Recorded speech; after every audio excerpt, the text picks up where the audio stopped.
자, 여러분 안녕하세요. 남정선 세무사입니다. 자, 2021년 국가직 9급 세법개론, 우리 세무직 공무원 준비하시는 분들 시험 잘 보고 오셨을 텐데요. 2021년도 9급 국가직 세무직 공무원 대비 세법개론 문제 해설 강의를 해드릴게요.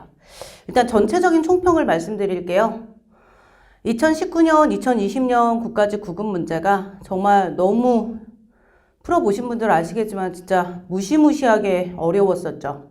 그래서 사실 2017, 18, 19, 20 거의 한 4년 어찌 보면 좀 길게 그 흐름이 2014년부터 쭉 왔었거든요. 그러다 2014년부터 난이도가 뭐 한 45도 각도 하다가 뭐 거의 75도 이렇게 급상승한 게 2017년부터인데 제가 조금 이제 표정이 편안해 보이죠. 예, 올해는 그래도 그나마 다행히 세법이 쉽다기보다는 무난하게 이런 문제 나오는 문제지, 이런 문제가 나오는 게 맞지 싶은 문제들이 나왔어요. 그래서 평상시에 충실하게 마지막까지 손에서 놓지 않고 그래도 세법 꾸준히 공부하신 분들은 그러니까 혹시 앞에서 다른 과목에서 시간을 많이 잡아먹어서 시간이 막 쫓겨가지고 푸신 분들은 조금 한 뭐 75점 내지 무난하게 그래도 시간 내에 세법 풀이 시간을 확보하셨다 그러면 85, 90 이상은 맞출 수 있지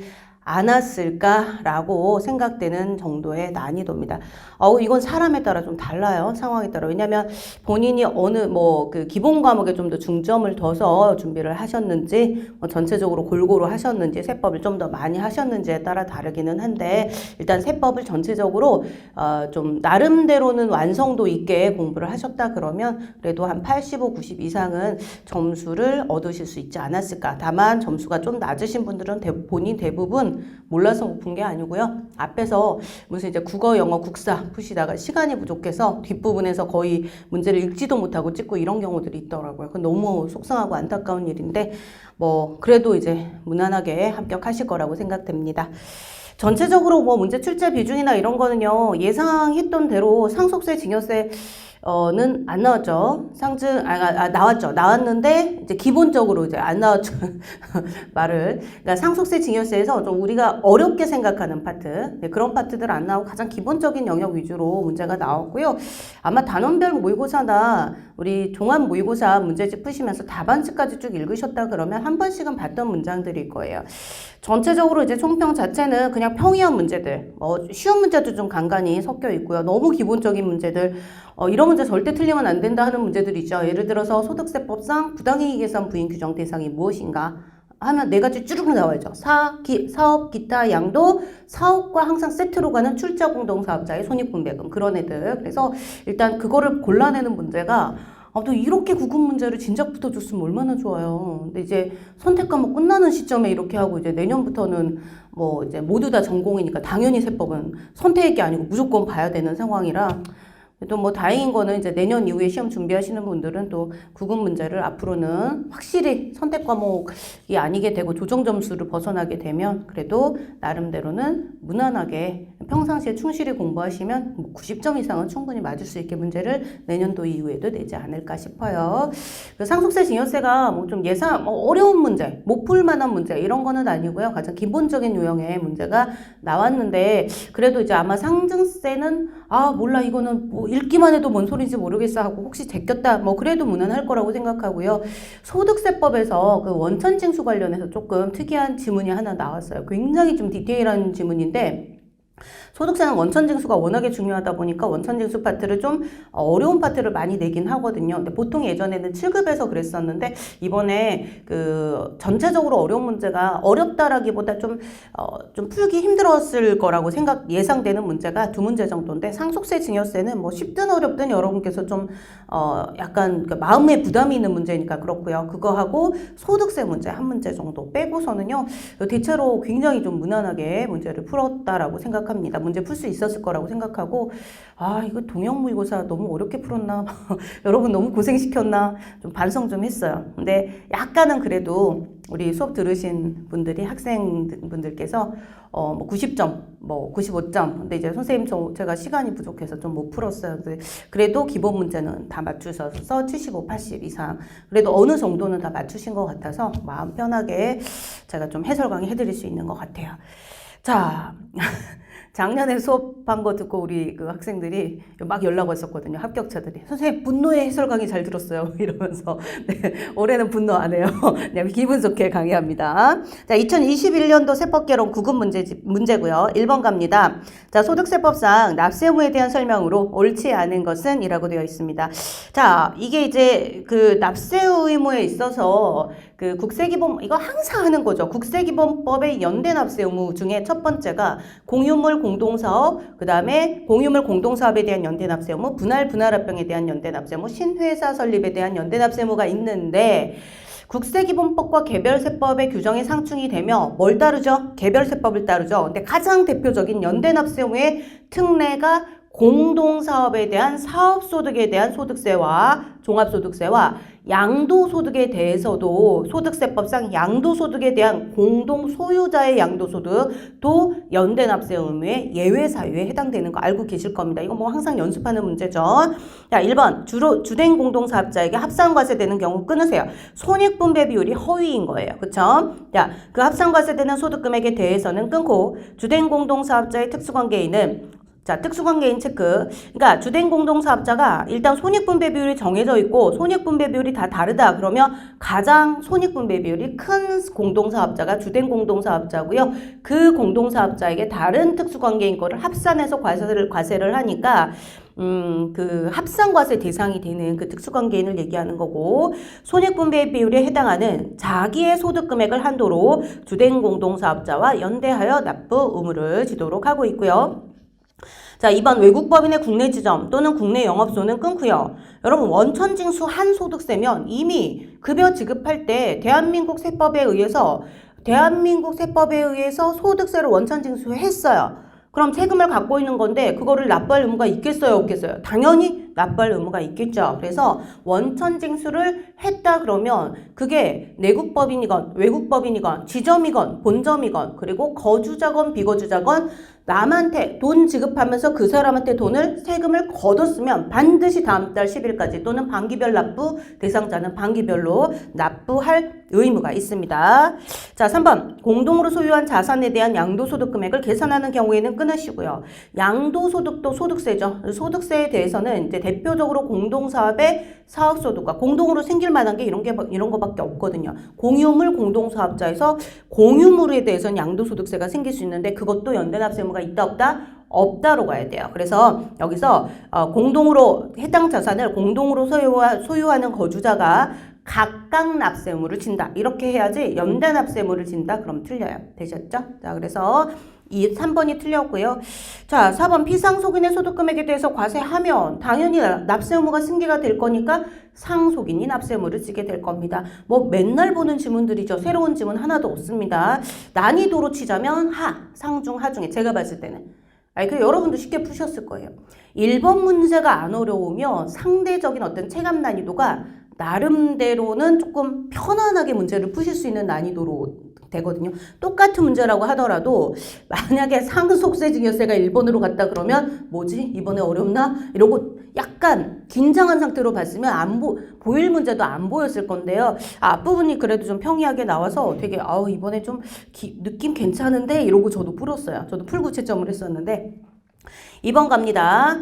자, 1번 이제 난이도 좀 대체로 쉬운 문제고요. 문제 2번 국세기본법 영상. 자, 세무조사 기간. 자, 기간 연장 사유 체크.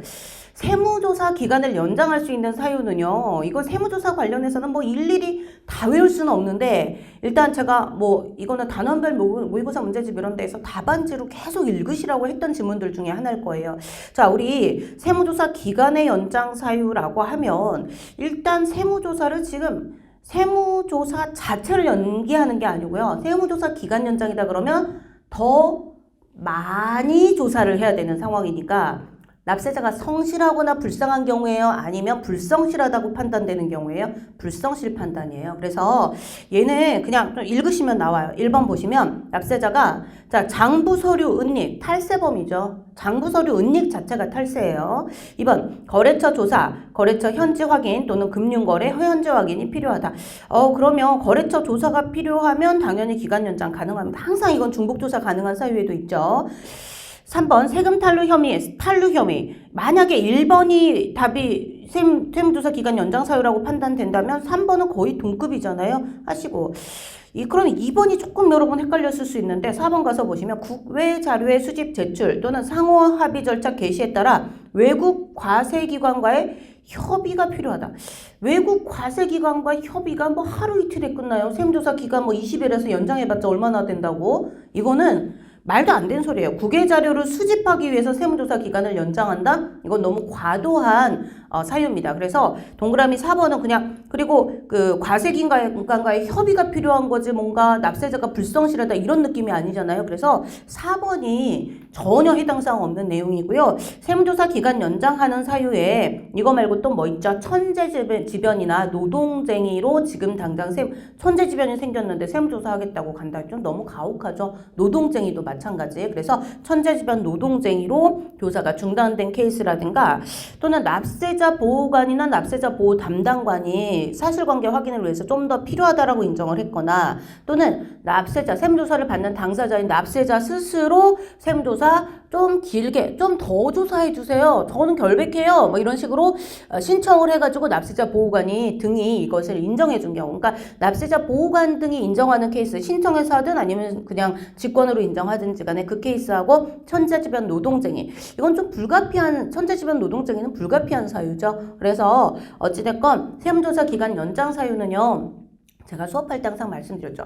일단 세무조사 사전 통지를 받았는데 약간 세무조사 사전 통지를 받았는데 장기 출장을 가야 된다. 그럼 세무조사 자체를 연기해 줄 것을 신청할 수 있는데 얘는 세무조사 기간 연장이니까 세무조사 기간 연장이면 좀 불성실하거나 불가피한 사유이다. 그래서 얘는 불성실 사유인데 동그라미 4번은 납세자의 불성실과는 전혀 상관없어요. 이건 과세당국이 조세 외국하고 협의한다고 세무조사를 납세자에게 정해진 예를 들어 20일로 정한 거를 막 연장하고 이건 납세자 권리 침해예요. 그래서 답은 4번이고요. 이런 식으로 판단이 조금 빨리 됐으면 아마 그냥 순식간에 답 4번 찾으셨을 거라고 생각하는데 나 이거 못 외웠는데 뭐더라? 이렇게 생각하셨으면 조금 고민하셨을 수도 있을 것 같은 문제예요. 난이도로 치자면 세무조사 파트에서 되게 좀 그 전체적으로 기본적인 내용이냐 조금 심화학습이냐라고 쳤을 때는 세무조사 파트에서는 조금 디테일한 부분이에요. 조금 세세한 부분이에요. 그래서 이거는 난이도는 막 중상 정도 되지 않을까. 근데 수업할 때 좀 유심히 들으셨던 분들이라면 그러셨겠죠. 시간적 여유가 없었으면 그게 생각이 안 났었겠지만 이게 세무조사 기간 연장은 언제 하는가? 아무래도 좀 불성실 혐의일 때 기간을 좀 더 늘리는 개념이다. 세무조사 받는 거 좋아하는 납세자 없습니다. 세무조사 받고 싶으세요? 아니죠. 세무조사를 좀 더 길게 한다는 거는 좀 불성실 혐의 쪽이에요. 뭐 어쩔 수 없는 천재지변 이런 거는 그냥 보면 아시는 거고요. 그래서 일단 2번의 답은 4번이었고요. 나중에 이제 또 외우셔야죠. 자, 지금 이 수업을 들으시는 분들 자체가 물론 이번에 시험 봤으니까 내가 이걸 어떻게 풀었는지 한번 점검해 봐야 되겠다 또 계시겠지만 대부분은 또 2022년도 이후 시험 준비하시는 분들이실 건데요. 그럼 이제 한번 나왔으니까 얘는 어떻게 하셔야 돼요? 자꾸 들고 다니시면서 외우셔야죠. 그리고 그냥 앞글자 따서 외워봤자 의미 하나도 없어요. 이러한 케이스일 때는 조사 기간을 연장한다. 왜? 하면서 상황별로 그냥 문장 하나하나가 연장 사유이다 아니다 OX를 판단할 수 있게 연습을 하시는 거지 이렇게 앞글자 이런 식으로 하는 건 의미가 없으니까 조금 시간을 두고 충분히 좀 여유 있는 시간을 두고 외우시기 바랍니다. 자, 3번은요. 반갑다 친구야. 자, 주식 발행 액면 초과액 중에서 의제 배당 때문에 얘 주구장창 설명한 거죠. 의제 배당 하면서 의제 배당에서 우리 그 무상증자를 해가지고요. 우리 자본 전입, 잉여금을 자본 전입했을 때 주주의 어떤 출자 비율이 바뀌지 않았다. 근데 어떨 때 그러면 그때 과세가 어떻게 되는가? 무상 잉여금 자본 전입했을 때 당초 잉여금이 과세된 재원이면 의제 배당으로 보고요. 당초 자본 전입한 잉여금이 과세되지 않은 재원이면 의제 배당으로 보지 않는다. 이거 할 때 주로 이제 많이 설명드리는 내용인데 예전에 이제 7급 기출 문제에도 있었고 비슷한 문제가 자, 여러분 채무 주식 발행 액면 초과액 자체는 입금 불산입 항목입니다. 알고 계시죠? 주식 발행 액면 초과액은 입금 불산입 항목이다. 그러나 주식 발행 액면 초과액 말고요. 그 안에 회사가 회계 처리를 혹시 주식 발행 액면 초과액이라고 해놨다고 하더라도 그 안에 채무의 출자 전환으로 인해서 발행한 주식의 발행가액이 시가를 그러니까 이제 그 채무가액이 발행가액이 돼요. 발행가액이 시가를 초과한다라는 말이 들어가면 그때는 주식 발행 액면 초과액을 입금으로 보죠. 자, 3번 갑니다. 문제 3번에 3번. 채무의 출자 전환으로 액면 금액 이상의 주식 등을 발행하는 경우에는 채무의 출자 전환 나왔죠? 그러면 시가를 초과하여 발행된 금액 체크. 시가를 초과해서 발행했다는 거는 성격이 뭐의 성격이다? 채무, 면제, 이익의 성격이다. 따라서 입금 항목입니다. 근데 입금에 산입하지 아니한다 했기 때문에 틀렸고요. 자, 뭐 1번 주식의 포괄적 교환 차액, 3번 주식 소각이익 같은 것들이고 4번 우리 매출세, 부가세 매출세액은 국가 거지 이 회사 거 아니죠. 그래서 뭐 1, 2, 4번은 그냥 제목으로 체크, 입금 불산입 항목으로 체크하시면 되는 것들이고요. 자, 후발적 경정 청구 사유 시험 문제 풀면서 여러 번 틀리시면서 계속 틀리고 외우고 답안지 보라고 말씀드렸던 문제들. 나 이거 잘 찍었다고 자랑해야 되나?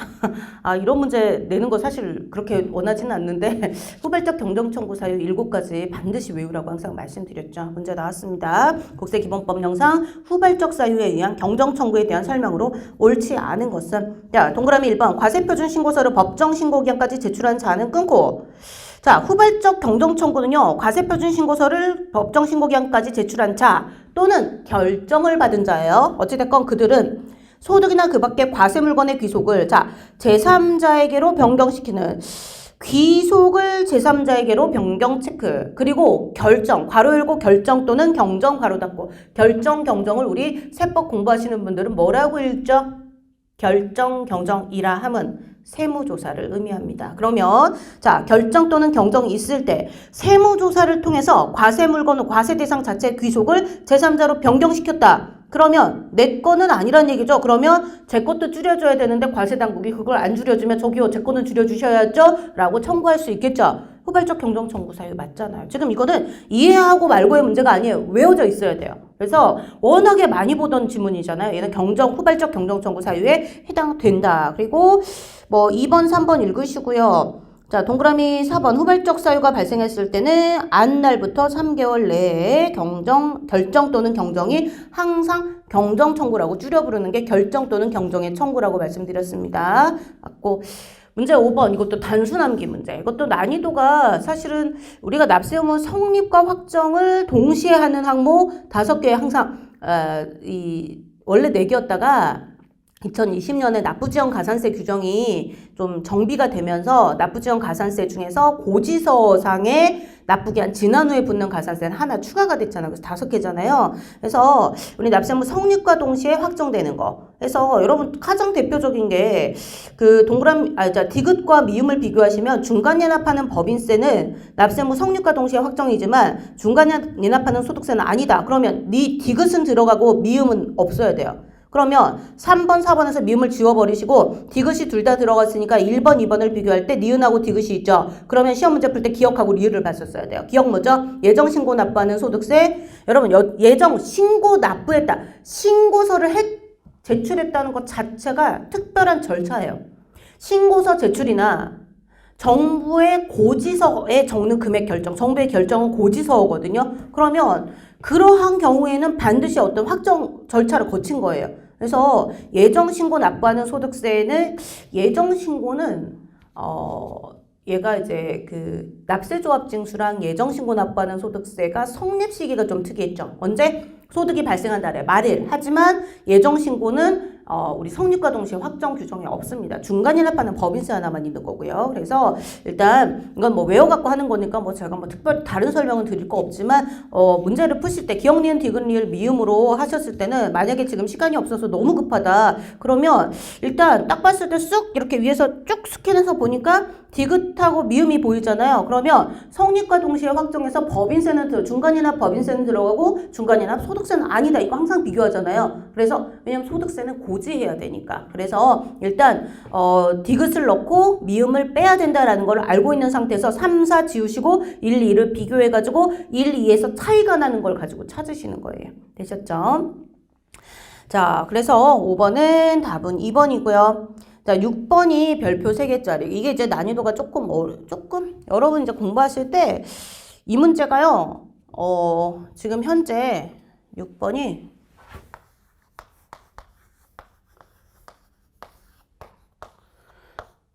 자, 이거고요. 얘가 또 1번이에요. 문제를 한두 개 정도는 어렵게 주셔야 되죠. 우리 출제하시는 선생님들께서 전체적으로 딱 봤을 때 문제가 좀 평이하다 그러면 한두 개 정도는 어렵게 만들어야 돼요. 그래서 아마 1번을 처음에는 간이색표를 해놨다가 약간 말을 바꾸신 게 아닌가 싶은데 얘가 만약에 여기가 X면 5가 되고요. 자, 세모짜리는 항상 어떻게 판단하셔야 되죠? 사지선다 중에서 세모짜리는 나머지 지문이 다 X면 얘는 5로 판단하셔야 되고요. 나머지 지문 중에 5가 있으면 지금 옳은 지문을 찾는 거니까 5가 있으면 얘는 X로 판단하셔야 되는 조금 그래서 그런 판단이 어려운 문제들이 우리 시험에 나오잖아요. 그래서 모의고사에서도 조금 애매한 지문들 근데 제가 부연 설명을 많이 해야 되는 지문들을 넣어가지고 연습을 했죠. 네, 이게 조금 어려운 원천징수 관련된 문제입니다. 자, 1번 볼게요. 소득세법 영상 원천징수에 대한 설명으로 옳은 것은 제가 이 문제를 딱 보는 순간 우리 학생들 1번만 읽고 답 체크하고 넘어갔으면 안 됐는데 이게 세모라서 공부 열심히 하는 학생들은 너무 자신감을 가지고 1번만 딱 하고 뒤에 2, 3, 4번 안 보고 넘어갔을까 봐 조금 걱정을 했는데 일단 볼게요. 1번 매월분의 근로소득에 대한 원천징수세율을 적용할 때에는 자 원래는 우리가 이제 필기노트에 되어 있지만 자 이게 이제 일반 근로소득이죠. 일반 근로소득은 원래 정확하게는 뭐예요? 간이세액표로 한다. 필기노트에 다 적어드리잖아요. 원래 간이세액표로 원천징수를 하는데 얘를 간이세액표가 뭘 가지고 만든 거죠? 기본세율을 가지고 만든 거예요. 그러니까 만약에 굳이 세율로 얘기한다면 일반 근로소득에 대해서는 굳이 세율을 적용한 거를 얘기하자면 뭐 3%다, 5%다, 뭐 기본세율이다 이렇게 얘기를 하자면 기본세율을 적용하여 원천징수를 한다라고 해도 그래서 세모예요. 틀린 지문은 아닌데 사실 정확한 지문은 뭐예요? 이거 배웠잖아요. 간이세액표로 원천징수를 한다. 수업할 때 항상 드리는 말씀이고 근데 메인이 뭐예요? 간이세액표가 메인이고요. 일용근로소득은 6% 맞고 자, 그 다음 두 번째 2번 공적연금소득은 어떻게 해요? 공적연금소득은 여러분 근로소득에 대해서도 간이세액표가 있고 공적연금소득도 간이세액표가 있어요. 그쵸? 자, 그래서 3% 틀린 거고 3%는 사업소득이에요. 원천징수 대상 사업소득. 자, 그 다음에 3번 비거주자가 원천징수하는 소득세 납세지는 국내 사업장과 관계없이 그들의 거류지 또는 체류지로 한다 돼 있는데 비거주자가 원천징수한다. 그럼 그 비거주자의 국내 사업장이 있으면 국내 사업장 소재지로 해야 되죠. 이거는 우리가 이제 소득세 총칙 기출문제에서 연습한 뭐 기출문제에서도 나왔었고 모의고사에서도 보는 거지만 일단 거류지, 체류지는 국내 사업장이 없을 때 얘기죠. 그래서 비거주자가 원천징수를 했을 때는 원칙적으로 국내 사업장, 지급하는 국내 사업장 소재지 기준으로 가야 된다라는 겁니다. 그래서 동그라미 3번은 틀렸고요. 자, 얘는 이제 국내 사업장, 국내 사업장까지만 할게요. 4번은 우리가 얘는요 원천징수 파트에서도요 우리 소화골동품 양도는 기타 소득이다 이것만 알고 계시면 되죠. 근데 뭔가 못 보던 지문이 나오면요 논리대로 그냥 세법의 논리대로 푸시면 돼요. 얘가 사실은 2015년에 신설된 규정이에요. 그 전에는 없었어요. 2015년에 신설된 규정인데 문장 하나짜리 딱 있는 거거든요. 그러니까 굉장히 좀 약간 그 세부적으로 깊이 들어가서 문장 한두 개씩을 섞어줄 때 이제 딱 좋은 지문이었던 거예요. 그래서 4번 보시면 서와 골동품의 양도로 발생하는 소득에 대해서 여러분 원천징수하는 거 아시죠? 원천징수하고 분리과세하는 대상이잖아요. 아, 서와 골동품 양도 원천징수 대상 맞긴 맞지? 그럼 여러분 원천징수의 기본 원리는 뭐죠? 누가 하는 거죠? 소득을 지급하는 자가 원천징수를 하는 거죠. 그럼 소득을 지급하는 자가 원천징수를 해야 되는데 혹시 소득을 지급하지 않는 자가 원천징수한다 그러면 어떻게 되는 것인가에 대한 굉장히 특이한 특례예요. 진짜 얘는 신설된 지 얼마 안 됐어요. 자, 봅니다. 서와 골동품의 양도로 발생하는 소득에 대하여 끊고 양수자인 원천징수 의무자, 원천징수 의무자가 체크, 괄호 열고 국내 사업장이 없는 비거주자 또는 외국법인인 경우 괄호 닫고. 여러분, 서와 골동품 양도는 사실 일시적인 소득이기 때문에 기타 소득으로 들어와 있는데 양수자가 돈을 지급하는 자니까 원천징수 의무가 있어요. 근데 그들이 누구다? 국내 사업장이 없는 비거주자, 외국법인이다. 그럼 부가가치세도 대리납부하라고 하잖아요. 그들에 대해서. 그래서 얘네들에 대해서는 국내 사업장이 없는 비거주자, 외국법인에 대해서 원천징수를 시킬 수가 없는 상황이다. 그래서 밑에 원천징수를 하기 곤란하여 원천징수를 하지 못하는 경우 끊으세요. 국내 사업장이 없는 비거주자, 외국법인이라고 하더라도 원천징수 가능하다면 하는 게 지급자가 하는 게 맞지만 하기 곤란하여 원천징수를 하지 못하는 경우라고 아예 줬어요. 끊으세요. 그러면 결론은 원천징수를 하지 않는다로 가면 말이 안 되죠. 그럼 누가 해야 돼요? 대리납부 규정처럼 생각하세요. 부가가치세에서. 공급자가 거래징수해야 되는데 공급자가 못하면 이걸 황당하게 공급받는 자한테 시켜버리죠. 똑같은 논리입니다. 세법의 어떤 기본 근간은 똑같거든요. 항상. 그래서 서와 골동품의 양도로 발생하는 소득을 지급받는 자를 원천징수 의무자로 본다입니다. 그래서 되게 약간 부가가치세 대리납부 규정 같은 그런 논리거든요. 그래서 동그라미 4번이 그래서 얘가 굉장히 어려운 문제라는 게 얘를 세모를 안 섞었으면 그냥 제가 이 문제 여러분 4번은 우리가 교재에서 굳이 제가 들여다보지 않은 영역이에요.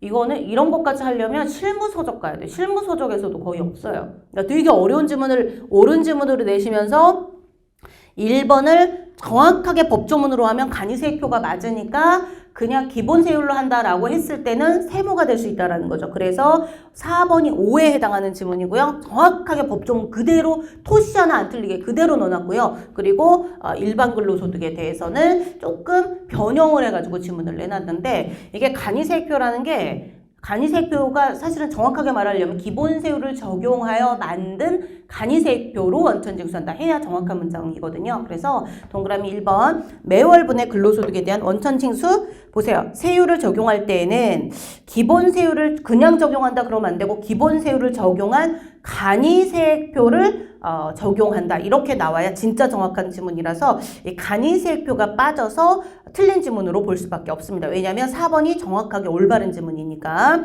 자, 4번 다시 읽어보시면 서와 골동품의 양도로 발생하는 소득에 대하여 끊고 양수자인 원천징수 의무자가 끊고 국내 사업장이 없는 비거주자 외국법인인 경우로서 끊고 원천징수를 하기 곤란하여 원천징수를 하지 못하는 경우 끊으세요. 결론적으로 서와 골동품의 양도는 돈을 지급하는 양수자가 원천징수를 하는 게 맞지만 그들이 국내 사업장이 없는 비거주자 외국법인이라서 못한다 라고 하면 그때는 어떻게 한다? 그때는 어쩔 수 없이 지급받는 자가 해야 되겠죠. 그래서 제일 밑에 지급받는 자를 원천징수 의무자로 본다라는 규정이 법조문 원문 그대로입니다. 그래서 문제로서는 굉장히 좀 말장난이 조금 들어간 문제인데 그래도 1, 2, 3, 4번을 보면 뭔가 항상 그 문제를 풀이하실 때 느낌 있죠. 뭔가 새로운 문장이 나오는데 되게 길어요. 그럼 그건 거의 올바른 지문이에요. 어찌됐건 여러분 1번 지문은 정확하게 진짜 완벽하게 오가되려면 간이세액표가 빠지면 안 된다라는 거. 근데 만약에 이게 되게 애매한 게 우리 기출문제 중에 이런 문제들 꽤 있잖아요. 4번이 혹시 틀린 지문이 된다라고 하면 1번을 맞는 지문으로 해야 돼요. 그때는. 아셨죠? 자, 정확하게는 원칙적으로 매월분 근로소득은 간이세액표. 단 만약에 다른 지문이 다 틀렸다 그러면 간이세익표가 기본세율 적용한 거니까 응용을 했을 때는 간이세익표를 적용한 것이다. 이렇게 해도 맞는 지문이 될 수 있다라는 겁니다. 자, 6번에 1번은 간이세익표를 넣어가지고 암기를 하시고요. 4번은 별표 3개 치고 암기를 해주시면 되겠습니다. 자, 7번 이자소득 수입식인데 수입식이 배당소득 수입시기가 한 2015년쯤에 나오고요. 이제 드디어 또 수입식이 오랜만에 나왔네요. 네, 조금 쉬워요. 1번 무기명채권은 지급받은 날. 기명채권은요. 약정일. 비영업대금이익은 원칙 약정. 약정 없으면 지급받은 날. 왜냐면 비영업대금이익은 어떻게 약정했는지 모르니까 하시고 우리 4번 저축성보험의 보험차익은 돈 받은 날이 그 보험금이나 환급금 지급일이 되겠죠. 실제로 지급받은 날 기준으로 가는데요. 자, 3번. 이자 소득이 발생하는 여러분 상속재산이다 그럴 때는 얘는 특이하게 언제 제거가 되죠? 상속 개시일에 제거가 되잖아요. 그래서 자, 이때는 실제 지급일이 아니고 상속 딱 들어가는 순간 상속 개시일이 되는 거예요. 그래서 자, 동그라미 3번 찾으셨으면 되고요. 자, 8번 부당이익계산 부인 다시 뭐라고요? 사업기타 양도 출자공동사업자의 손해분배금에 해당하는 금액. 그래서 기억, 니은, 디귿, 리을 오랜만에 또 나왔네요. 기출문제 중에 지문이 기억, 니은, 디귿, 리을이 있고 답이 기억, 니은, 디귿, 리을인 게 있었죠. 또 나왔어요. 오랜만에. 자, 그래서 답은 4번이 되겠습니다. 8번 틀렸으면 안 돼요. 8번은 진짜 틀리면 안 돼. 아무리 시간 없어도 이건 틀리면 안 되는 문제. 그런 문제들이 뒤에도 또 몇 개 있어요. 9번 갑니다. 자, 부가가치세법령상 과세표준에 대한 설명으로 옳은 것은 작년부터 이런 문제 조금 내네. 물론 작년 문제 난이도에 비하면 얘는 작년 문제 난이도 한 반도 안 되는 것 같긴 한데 어찌됐건 이런 부가가치세법상의 과세표준을 말로 이런 식으로 물어보는 문제들이 응용 문제로 물어보는 문제들이 꽤 많이 나왔고요. 앞으로도 나올 것 같고요. 1번 시가 500원, 원가 450원인 재화를 공급하고 시가 480원인 재화를 대가로 받을 경우 자 무슨 얘기죠? 재화를 공급하고 재화를 받았다. 교환거래입니다. 그때는 자 금전 외의 대가를 받았을 때 그냥 원래 원리대로 가세요. 금전으로 대가를 받으면 그 해당 받은 대가가 금전이니까 그 가에 금전 이외의 대가를 받으면 내가 공급한 거의 시가로 가야 되죠. 공급한 거의 시가는 500원. 따라서 과표는 480원이 아니고 500원. 2번 특수관계인에게 시가 1000원인 사업용 부동산 임대 용역을 부가가치세법 시행령에서 제외하는 사업용 부동산 임대 용역은 아니다. 이건 그러니까 이제 대학과 산학협력단은 아니다. 이런 얘기고요. 을 무상으로 제공했다. 자, 용역의 무상 공급은 과세 대상이 아니지만 이건 지금 과세 대상인 거죠. 특수관계인에게 용역을 그러니까 특수관계인에게 사업용 부동산 임대를 무상으로 공급했을 때에는 과세가 되는데 그때는 뭘로 과세하죠? 시가. 따라서 과표는 과세표준은 1000원. 용역의 공급으로 봄으로 과세표준은 1000원이다. 자, 3번 사업을 위하여 대가를 받지 않고 다른 사업자에게 인도한 자, 견본품 X. 견본품은 과세의 대상이 아니므로 과세표준은 0원. 4번 재화의 공급에 해당되는 폐업시 남아있는 재화는요. 감가상각자산은 간주시가, 감가상각자산 이외의 재고재화 등은 공급 시기의 시가, 폐업 시기의 시가가 되겠습니다. 시가 1000원이 과표가 되겠습니다. 맞네. 4번. 되셨죠? 자, 10번으로 갑니다. 공급가액에 대한 설명으로 옳은 것만을 모두 고른 것은 문제가 좀 쉽기는 한데요. 약간 좀 저는 아쉬움이 있는 게 아쉬워하면 안 되지. 쉽게 나왔는데. 자, 원래 앞으로는 계산 문제가 분명히 나올 걸로 예상이 되는데 마지막 선택 과목으로서 마지막이라고 선생님들께서 조금 그래도 우리 학생들 너무 그동안 고생했으니까 세법 선택했으니 기특하다 고생했다 이러고 문제를 좀 편안하게 풀 수 있게 주신 거 아닐까 싶은데 그건 선생님들 생각이고 갑자기 너무 쉬워지면 조정 점수가 잘 안 나오는데 진짜 사실 걱정이에요. 어려우면 더 좋을 수가 있어요. 점수상. 근데 두고 봐야죠. 어찌됐건 근데 편안한 마음으로 앞에서 분명히 이제 기본 과목 3개 중에 하나가 어려웠던 것 같은 느낌인데 아직 저는 선생님들께는 말씀 못 들었고 학생들이 앞에서 어떤 다른 과목 하느라 시간이 너무 많이 걸려서 뒤에서 좀 시간이 부족했어요. 이런 얘기를 하는 친구들이 좀 몇 명 있어가지고 그래서 만약에 이제 시간이 부족했다 그러면 이런 게 좀 유리해요. 이렇게 나오는 게. 근데 앞으로의 문제를 예상을 하실 때는 2021년도에 출제될 7급 문제도 좀, 물론 이제 9급, 7급 문제가 앞으로는 결을 좀 달리해서 내겠지만 좀 보긴 보셔야 돼요. 분명히 계산 문제를 내긴 낼 거거든요. 그래서 마지막으로, 좀 그래도 편안하게 풀어라라고 계산 다 빼고 그냥 평이한 문장들로 주신 게 아닌가 싶은데 자, 과세표준이 공급가액이죠. 문제가 중복돼서 나왔어요, 사실은. 좀 이제 골고루 내주셔야 앞으로를 좀 예측하기가 좋은데 9번도 과세표준이고요. 부가가치세 과세표준 공급가액이잖아요. 10번도 공급가액이에요. 그래서 왜 문제가 좀 약간 치우쳐 있지 싶은 거예요. 네, 어찌됐건 감사합니다 하고 풀긴 푸는데 자 10번에 반갑다. 10번에 니은 우리 모의고사 문제에서 막 풀었던 문제죠. 아니 뭐 자랑하는 게 아니고 그러니까 문제집에 있는 걸 계속 반복해서 풀었으면 분명히 다 외우셨을 거예요. 자, 니은 기부채납의 경우에는 해당 기부채납의 근거가 되는 법률에 따라 자 기부채납된 가액. 근데 혹시라도 부가세가 포함됐으면 당연히 제외하는 거고요. 자, 디귿 재화 용역을 공급할 때 품질 수량 인도 조건 공급 대가의 결제 방법이나 그 밖의 공급 조건에 따라 통상의 대가에서 일정액을 직접 깎아주는 게 매출 내누리죠. 매출 내누리는 공급가액에 포함하지 않습니다. 니은 디귿이 맞고요. 자, 기억. 10번 문제는요, 문장은 조금 긴데요. 완전 기본 문제예요. 여러분, 개소세, 주세, 교통에너지환경세, 교육세, 농특세는 과표에 포함한다, 제외한다? 포함한다. 그런데 네 번째 줄에 왜 공제한 금액이에요? 포함한 금액이 과표가 되는 겁니다. 이거 완전 기본 문제예요. 자, 4번. 사업자가 재화 용역을 공급하고 끊고 대가로 받은 금액에 부가세가 포함되어 있는지 분명하지 아니한 경우에는 끊고요. 그렇다면 그 금액 자체가 전부 다 부가세까지 포함한 공급 대가가 되니까 공급가액은 해당 받은 대가에 곱하기 110분의 100을 곱하시면 공급가액이 되는데 여기는 대가로 받은 금액을 공급가액으로 한다 했으니까 틀렸어요. 대가로 받은 금액은 부가가치세가 포함되어 있는 금액으로 보는 것이므로 그 대가로 받은 금액이 공급 대가로 보는 거고 공급가액은 해당 받은 대가에 곱하기 110분의 100을 하면 된다. 되셨죠? 자, 11번 징수법 강제징수. 올해 징수법 바뀌어가지고 아무튼 책 개정하느라 죽을 뻔했는데 고맙게도 어려운 문제는 안 내셨어요. 교수님들이 징수법 개정된 거 업데이트하기 싫으셨었나 봐요. 고맙죠? 다행히. 시험 문제 냈으면 헷갈렸을 텐데. 나의 그 개정세법 하느라 하면 했던 고생이 막 생각나네. 여러분이랑 저랑 같이 했던 고생이. 그래도 무난하게 나왔어요. 다행히 원래 있던 내용대로. 자, 국세징수법상 강제징수에 대한 설명으로 옳지 않은 것은 1번 관할세무서장은 재판상의 가압류 또는 가처분 재산이 강제징수 대상인 경우에는 끊으시고요. 국세징수법에 따른 자 여러분 가압류 가처분 재산이라고 하더라도 또는 근저당이 설정돼 저당권이 설정돼 있건 전세권이 설정돼 있건 압류할 수 있죠. 압류해서 매각할 수 있죠. 다 되잖아요. 질권 설정돼서도 압류해서 매각할 수 있죠. 다만 매각대금을 분배하는 과정에서 기존의 가처분이나 가압류에 있었거나 아니면 뭐 저당권자라든가 질권자라든가 그 사람들의 채권 배분 순위를 국기법에 따라서 올바르게 설정하면 되는 거고요. 가압류 가처분된 재산이라고 하더라도 강제징수 할 수 있습니다. 이것도 모의고사 문제집에서 풀어봤던 문제일 거예요.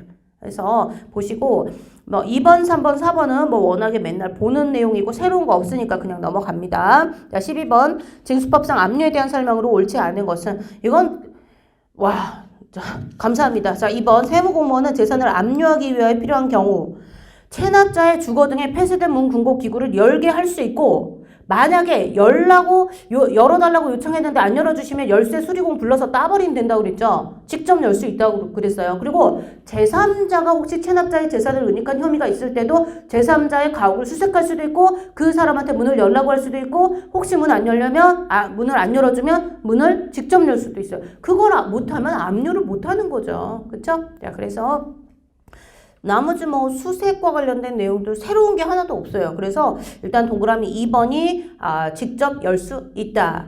이거는 가장 기본적인 것들이라 징수법 되게 편안한 마음으로 잘 푸셨을 거라고 생각하고요. 자, 13번 납세무 소멸입니다. 제척기간 나왔어요. 자, 동그라미 3번 납세자가 변경기한까지 죄송합니다. 노안이 왔어. 자, 법정신고기한까지 부가가치세 과세표준 신고서를 제출하지 않은 경우 끊고 자, 과세표준 신고서를 제출하지 않았다. 무슨 세목? 부가가치세. 그러면 상속세, 증여세, 그 다음에 부담부증여시 양도소득세가 아니니까 얘는 일반 세목이죠. 일반 세목의 제척기간 원칙 5년이고요. 거기서 무신고하면 7년이고요. 그리고 사기 기타 부정한 행위면 10년. 그런데 혹시라도 역외 거래다 그러면 5년짜리가 7년으로 7년짜리가 10년으로 10년짜리가 15년으로 가면 돼요. 얘는 지금 몇 년? 자, 부가가치세 과세표준 신고서를 제출하지 않았다. 무신고지 제척기간은 기본 7년. 역외 거래다 그러면 10년인데 역외 거래다라는 말은 없으니까 7년입니다. 5년 땡. 5년이 틀렸어요. 기본 문제. 자, 14번 황금 및 조기환급에 대한 설명으로 옳지 않은 것은 이라고 되어 있는데요. 여러분 항상 제가 예정 신고하거나 조기환급 신고한 거는 부가가치세는 되게 특이하게 단일 비례세율이고 매입세액도 매입세금계산서에 적힌 걸 공제해주기 때문에 기간별로 1기 예정 신고 거랑 그 뒤에 과세기간 최종 상계할 거를 따로따로 3개월 따로 신고하건 6개월 한꺼번에 신고하고 기납부세 앞에서 낸 세금 있으면 공제해주건 세금은 무조건 똑같아요. 그러니까 얘가 특이하게도 법인세 소득세는 중간에 중간 신고를 했다고 하더라도 마지막 확정 신고는 무조건 과세기간 전체를 대상으로 해야 돼요. 왜? 초과누진세율이니까. 그런데 부가가치세는 되게 독특하게도 앞에서 뭔가 신고서가 들어갔다. 조기환급 신고, 예정 신고를 했다. 그럼 그거를 빼고 나머지를 가지고 확정 신고를 하는 겁니다. 그래서 제외해야 되는 거죠. 그래서 14번에 2번 사업자는 각 과세기간에 대한 과표와 납부세액 또는 환급세액을 그 과세기간이 끝난 후 25일, 폐업은 폐업일의 다음 달 25일이고요. 밑에 줄에 조기에 환급받기 위하여 신고한 사업자는 신고하여야 하며 조기에 환급을 받기 위해서 신고한 사업자는 이미 신고한 과표와 환급세액을 제외하고 신고하여야 합니다. 그러니까 과표와 환급받은 환급세액도 신고해야 한다는 건 포함한다는 얘기인데 제외하고 신고하여야 한다. 제외예요. 절대 겹칠 수 없습니다. 그래서 기본적인 내용들 이것도 자 15번 용역의 공급식인데요. 자 동그라미 3번 중간지급 조건부로 용역을 공급하는 경우 영무의 제공이 완료되는 날 이후 받기로 한 대가의 각 부분에 대해서는 끊고요. 여러분 영무의 제공이 완료되었다 그러면 영무의 제공이 완료되는 날 이후 대가를 받는 때로 하는 게 아니고요. 자, 중간지급 조건부건 뭐건 대가의 각 부분을 받기로 한 때가 이때다. 그러면 여러분 할부는 장기 할부는 인도가 먼저 일어나고 그리고 나서 돈을 나중에 받으니까 상관이 없는데 중간지급 조건부, 완성도 기준 지급 조건부, 계속적 공급 얘네들은요 좀 특이하게 돈을 먼저 받고 중간지급 조건부 가장 대표적인 게 계약금, 중도금, 잔금할 때 소유권 이전이잖아요. 그런데 만약에 이 시점에서 완성이 되어버렸다 또는 인도를 했다 영무 제공이 완료가 됐다 그러면 이때 돈을 나중에 받기로 한 거는 한꺼번에 마지막 인도 시점 또는 영무 제공 완료 시점에 같이 잡아야 돼요. 그래서 얘는 우리 그 장기지급 중간지급 조건부로 용역을 공급하는 경우 영무 제공이 완료되는 날 이후 자 영무 제공 완료 체크하시고요. 이후 받기로 한 대가 걔는 언제 걸로 같이 귀속시켜야 돼요? 영무 제공 완료 시점. 예전에 이걸 인도일이라고 해서 그 답은 아니고 아무튼 지문 중에서 연습을 한 적이 있는데 아마 이거는 조금 어려우셨을 수도 있는데 사실 1번, 2번, 4번이 별로 어렵지 않아요. 항상 하던 거예요. 그래서 1번 보시면 장기할부 조건부 끝에 대가의 각 부분을 받기로 한 때 이건 100% 맞는 지문이고요. 자, 2번은 뭐죠? 전세금 임대보증금이면 간주임대로 계산해야 된다고 그랬죠. 그래서 간주임대로를 계산하니까 과세기간 이 공급시기는 해당되는 신고가 예정신고면 예정신고기간 종료일, 해당되는 신고가 확정신고면 과세기간 종료일을 공급시기로 한다. 그래서 예정신고기간 또는 과세기간 종료일을 공급시기로 한다 이고요.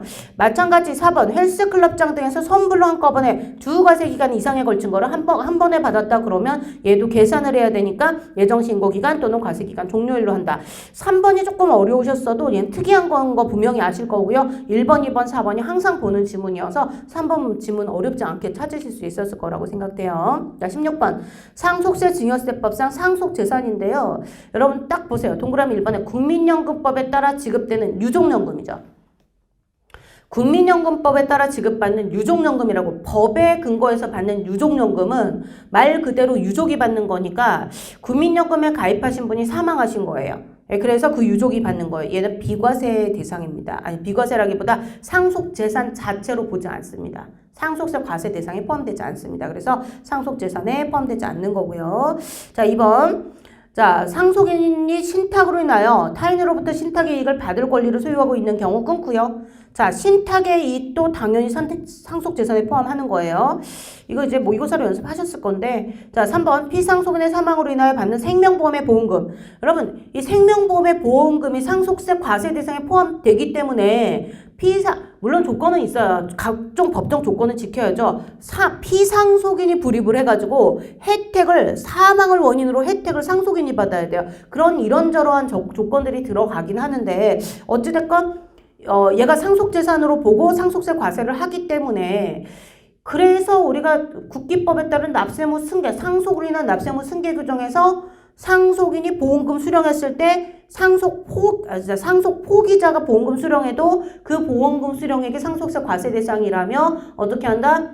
그 상속포기자를 상속인으로 모아서 납세무 승계 규정을 적용한다라는 규정이 있었잖아요. 그래서 동그라미 3번은 그래도 한두 번씩은 이제 보셨을, 우리가 이제 설명드렸던 내용일 거고요. 4번, 우리가 이제 동형 모의고사 마지막 모의고사에서 수익자 연속 신탁 이런 거 용어 잠깐 안내해드렸는데, 수익자 연속 신탁의 수익자가 사망함으로써 그 이름은 그 개념은 필요 없고요. 수익자 연속 신탁 이란 말이 나온다. 그러면 타인이 새로 신탁의 수익권을 취득하는 경우 타인이 취득한 신탁의 이익을 받을 권리의 가액은 끊고요. 자, 수익자 연속 신탁 줄 긋고 세 번째 줄 끝에 상속 재산에 포함한다. 체크.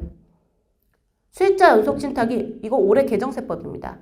그래서 개정세법 할 때 얘가 상속세가 되게 좀 그 시험에 낼 만한 개정이 아주 많지는 않은데 수익자 연속 신탁이 들어왔어요. 상속세 과세 대상이 되어 있던 거 혹시 기억하신 분들 계실 건데, 수익자 연속 신탁의 그 신탁의 그 이익을 받을 권리는 상속세 과세 대상에 포함하게 되는 겁니다. 그래서 동그라미 4번은 맞는 지문이고요. 그래서 답은 1번. 자, 국민연금법에 따라 지급받는 유족연금은 상속재산으로 보지 아니한다. 자, 17번 가셔가지고요. 내국법인의 각 사업연도 소득에 대한 과표와 세액의 신고에 대한 설명으로 옳지 않은 것은인데, 동그라미 4번 보시면 그 외관법에 따라 감사를 받는 법인이다. 그럼 여러분 제가 수업할 때 그 모의고사로도 성실신고확인서 제출 관련한 내용들 많이 연습했잖아요. 성실신고확인서 제출 관련해서 자, 우리 법인세는 생긴 지 얼마 안 됐어요. 개인소득세법상 성실신고확인서 제출 대상이었는데 이 사업자가 이제 성실신고 확인서 제출하기 싫으니까 법인으로 현물출자 등의 방법을 통해서 법인으로 전환을 해버렸어요. 걔네들 잡아내려고 만든 거예요. 그래서 그 걔네들이 그 개인 사업자일 때 성실신고 확인 대상 사업자가 포괄양도나 뭐 현물출자 등을 통해 가지고 법인을 설립하면서 그 이제 사실은 실체가 법적 실체, 개인 실체가 개인 사업자가 법적 실체로 바뀌었다 뿐이지 경제적 실질은 동일하다. 그러면 3년 동안은 성실신고 확인서 제출하라고 하고 있고요. 거기에 추가해서 하나 더 만든 게 접대비 한도 반으로 깎아먹는 부동산 임대업을 주업으로 하는 법인으로서 가점주주가 있고 상시고용 인원수 5인 미만인 회사에 대해서는 일단 성실신고확인서 제출하기로 했잖아요. 근데 성실신고확인서 제출할 때 외관법에 의한 감사를 받으면 이미 회계장부 검증 받고 있는데 다시 세무사들한테 성실신고확인서 받을 필요가 없어요. 이거 장부 검증하라는 얘기거든요. 그래서 외관법 대상은 하지 아니할 수 있다라는 문장 기억나실 겁니다. 그래서 자, 그 우리 17번에 4번에 감사인에 의한 감사를 받는 내국법인의 성실신고확인서는 반드시 제출해야 하는 서류가 아니에요. 왜냐면 하지 아니할 수 있다라고 돼 있기 때문에. 자, 18번으로 가셔서 국세기본법상 국세환급금 발생일이 이제 기산일이거든요. 기산일 딱 보면 문제 보면 나오잖아요. 그 동그라미 1번은 뭐냐면 법률이 개정되어 환급되면 그 법률 개정일이 아니죠. 시행일이죠.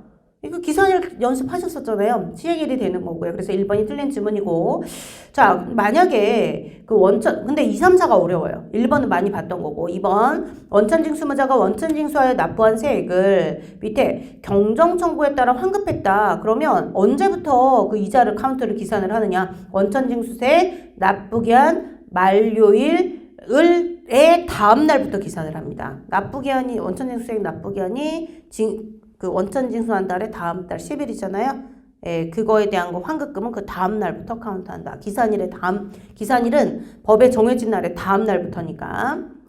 자, 3번 근로장려금 근로장려금은 환급금 결정이에요. 그래서 환급금 근로장려금 결정일이고요. 적법하게 납부된 국세 감면 결정일. 그래서 아마 1번, 4번은 많이 보셨던 지문인데 2번, 3번이 조금 디테일하게 들어가요. 좀 사례처럼 만들어서 좀 어려운 지문인데 근데 그럼에도 불구하고 1번이 워낙에 많이 보던 지문이죠. 법률 개정이면 시행일 기준이다라는 거. 자, 국세환급금 발생일이라고 문장을 만들어놨지만 기산일을 얘기하는 겁니다. 그래서 18번에 1, 2, 3, 4번 지문 1번 고쳐서 외우셔야 될 거고요.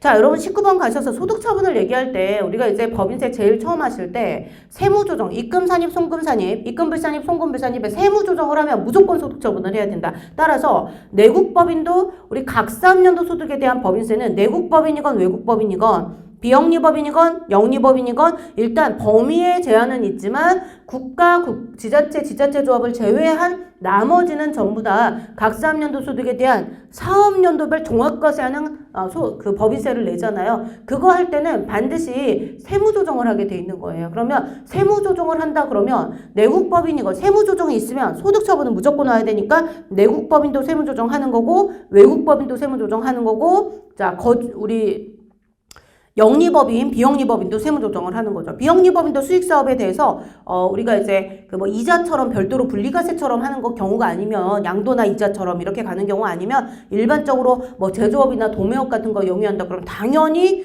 장부 작성하시고 세무조정하는 거죠. 세무조정이 있다 그러면 무조건 소득처분이 오는 거예요. 자, 그래서 19번에 3번 보시면 입금에 산입한 금액에 대한 소득처분은 비영리 내국법인에 대해서 적용하지 않는다. 말이 안 되는 소리예요. 입금에 산입했으면 소득처분은 무조건 오는 겁니다. 그래서 3번이 틀린 지문이고요. 손익의 귀속식이 진짜 나왔네. 자, 1번 여러분 상품의 손익의 귀속시기는 인도일. 상품 외의 자산은 대금청산일. 단 상품 등의 경우이건 뭐건 간에 장기할부 조건이면 별도로 가야 되는 거고요. 그래서 1번 상품 등 외의 자산이다 그러면 밑에 줄 대금청산일. 근데 대금청산일보다 소유권 이전 등기, 사용수익 등이 빠르면 빠른 날로 가는 거죠. 그렇죠? 하시고 자 2번 임대료 지급기간이 1년을 초과한다. 그때는 발생 기간경과분을 무조건 입금과 송금으로 처리해야 되죠. 그래서 임대료 지급기간이 1년 초과 그러면 이미 경과한 기간에 대응하는 임대료 상당액과 비용은 실제 지급일이 아니고요. 실제 지급일이 아니고 예를 들어서 9월부터 다음 연도 3월까지 10월부터 자 10월부터 다음 연도 3월까지 6개월치 임대료나 임차료 주고받을 때 이거를 10, 11, 12 12월 말 법인인데 다음 연도 1, 2, 3 이렇게 끊어줬다 그러면 나중에 다음 연도 3월 말에 한꺼번에 돈을 600만 원 주고받기로 하자. 그러면 죄송합니다. 6개월이 아니고 1년 6개월 할게요.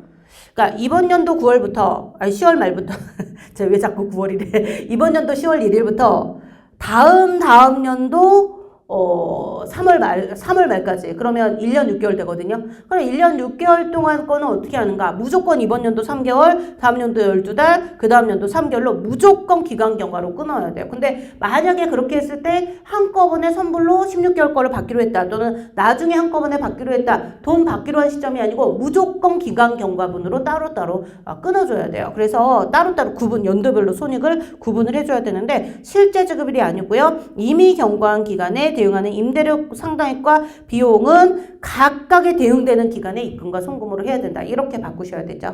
이거는 뭐 임대료 지급기간 1년 초과하는 거는 뭐 주구장창 나왔죠. 2017년 우리 구급 기출문제에서 어려운 응용 문제로 나온 적도 있고요. 자, 그래서 뭐 보시고 뭐 이 3번, 4번은 뭐 맨날 보는 내용인데 4번은 좀 특이한 건데 한번 읽어보세요. 별 특이한 건 없어요.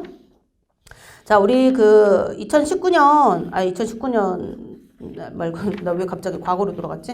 2021년 우리 구급 기출문제 자체는요 조금 중간에 뭐 세무조사에서도 좀 깊이 들어가기도 하고 소득세 원천징수에서도 조금 깊이 들어가는 지문도 있고 나름대로는 뭐 부가가치세도 조금 그 공급 시기에 있어서 약간 심화 뭐 우리 중간지급 조건부건 우리 완성도 기준 지급 조건부건 원래는 대가의 각 부분을 받기로 한 때를 공급 시기로 하지만 조금 예외적인 규정이 있다라는 것까지 공부를 이제 다 하셨으면 되는데 그런 내용들이 조금 어려운 내용들이 나오긴 했는데 우리 기본 세법개론 할 때부터 하는 내용들이에요. 대부분. 원천징수 파트의 지문 하나 빼고서는요. 그래서 일단 대체적으로 시간을 만약에 뭐 예를 들어 한 20분 정도 충분히 두고 문제를 푼다 그러면 한 90점 이상은 충분히 나오실 거라고 생각합니다. 근데 덜 외워졌다 그러면 어쩔 수 없어요. 후발적 경정청구 사유가 안 외워졌으면 그거는 못 푸는 문제예요. 그래서 제가 처음에도 해설 강의 시작하면서 앞부분에서도 말씀드렸지만 세법을 끝까지 이게 시험 직전까지 손에서 놓지 않고 꾸준히 진짜 하루 10분이라도 계속 봤었어야 되는데 이게 단순 암기 파트가 좀 많다 보니까 혹시 막판에 막 영어나 국어나 뭐 국사 공부하시다가 시간이 좀 부족해갖고 막판에 거의 한 달 가까이 그런 분들 가끔 계시거든요. 절대로 전 과목 중에 단 한 과목도 손에서 놓으면 안 되는데 마음이 급해서 딴 걸 하다 보니까 선생님 제가 마지막 3주는 세법을 못 봤어요. 혹시 그런 경우라면 굉장히 좀 본인 스스로 아까운 문제들이 꽤 있었을 만한 그런 시험 문제 유형들이 많이 나왔어요. 그래서 단순함기 문제가 진짜 반 이상 되는 것 같아요. 그래서 평상시에 앞으로 2022년도 이후에도 그래도 어느 정도의 기본적인 예의는 유지하면서 문제를 내실 거라고 판단되거든요. 우리 세법 과목이 우리 그 세무 측에서는 세법 회계가 선택이었다가 전공으로 돌면서 아마 시험 문제가 앞으로 조금 변형이 있을 건데 문제가 너무 어렵게 나오지는 않을 것 같고요. 이제 앞으로는 그래도 기본 문제 위주로 내겠다라는 그런 분위기로 보여요. 조금 이제 걱정되는 부분들이 많았는데 걱정 안 해도 될 것 같고 열심히 복습하시고요. 기출문제 중에 뭐 특이한 문제들은 없습니다. 대체적으로 평이한 문제들이니까 기본서 위주로 앞으로도 열심히 공부하시면 될 것 같아요. 올해 시험 보신 분들 좋은 소식들 있을 거라고 생각합니다. 이 코로나 때문에 다들 너무너무 힘들게 1년 넘게 공부하셨었는데 좋은 소식들 다 나중에 합격 수기들 올려주시고요. 앞으로 좋은 세무직 공무원 합격하셔서 면접도 잘 보시고 좋은 세무직 공무원 되시기 바랍니다. 수고하셨습니다.